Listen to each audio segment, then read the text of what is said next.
Moro Pusse. Oi Jouni. Mitäs täällä touhutaan? Vähän nopeustreeni. Tää on Speedstick. Suomalainen tuote. Okei. Loistavaa. Tuossa pystyy säätämään vähän eri painoa, ruuvat pois, nostetaan ruuvat lisää, niin vielä saat raskaamasta ja kevyemmästä. Tälläkö sitä vauhtia tulee maanpäin? Kyllä sitä tulee. Täällä on lisää kohta. No niin, siinä oli meillä erilaisia harjoitteita liittyen meidän Mailanpään nopeusgolfkurssiin. Eli minä, Jouni Päridal, siinä otin ulos vähän fysiikkaharjoitteluharjoitteita, mitä me tullaan siellä harjoittamaan. Ja sitten PGA Pro Pusse Backman oli Speedstickin varressa ja viuhutteli mailaa ja haetaan sitä kautta tosiaan sitten, tai näiden erilaisten elementtien yhdistämisen kautta sitä mailanpään nopeutta. Pusse, miten ja milloin ja kuinka paljon tämmöistä mailanpään nopeusharjoittelua voi tehdä ja miten sitä tehdään?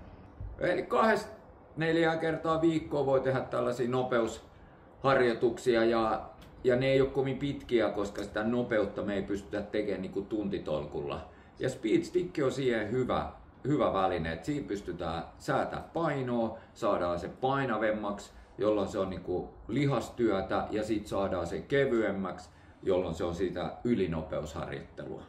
Tämä selkeä, eli miten me se sitten siirretään siihen driveriin, No se harjoittelu? Sitten kun me ollaan tehty sitä ikään kuin Speedstick-harjoittelua, niin aina joka harjoituksen yhdessä me tehdään se driverin kanssa ilman palloa. Ja me tarvitaan joku mittari, joka mittaa sitä nopeutta. Me ei tarvita muuta mittausta kuin mailan päästä, eli mailanpään nopeutta, mutta jotenkin meidän pitää todentaa se vauhti.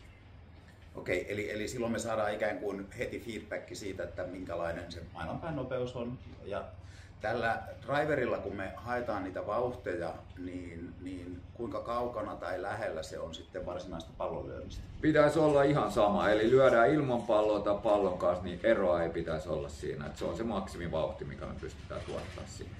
Okei, tämä me pitäisi kaivaa niin kuin esille siitä pelaajalta. Jep.